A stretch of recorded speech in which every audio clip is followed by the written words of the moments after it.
जो भी होता है अच्छे के लिए होता है। Moral story. एक बार एक राजा और मंत्री जंगल में शिकार के लिए निकले।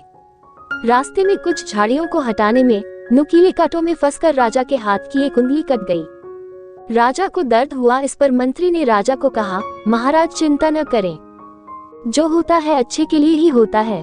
दर्द में यह बात सुनकर राजा को गुस्सा आ गया।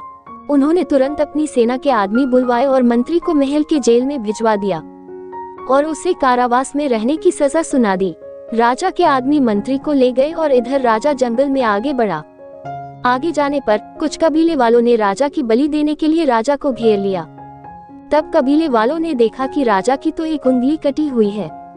राजा का एक अंग भंग था और ऐसी कटी उंगली वाले की वो बलि नहीं दे सकते थे, इसलिए उन्होंने राजा को छोड़ दिया। उंगली कटी हुई होने से राजा की जान बच गई। तब राजा को मंत्री की बात समझ आई। वो महल गया और तुरंत मंत्री को जेल से प्रेम पूर्वक बाहर निकला और उसे सारी बात बताई। राजा ने मंत्री को कहा, भगवान ने मेरी तो जान बचाई, लेकिन मैंने तुम्हें अपमानित किया, जेल भेजा, इसमें क्या अच्छा हुआ। तब मंत्री मुस्कुराया और कहा कि अगर मैं जेल में नहीं होता और आपके साथ होता तो कबीले वाले आपको तो छोड़ देते, लेकिन मेरी बलि दे देते। तो दोस्तों, इस घटना से यह समझ लेना चाहिए कि कई बार हमारी लाइफ में ऐसी बातें हो जाती है जो उस वक्त तो हमें बुरी लगती, दुखी करती है, लेकिन आगे जाकर हमें मालूम पड़ेगा कि वो हमारे अच्छे के लिए ही हुई थी।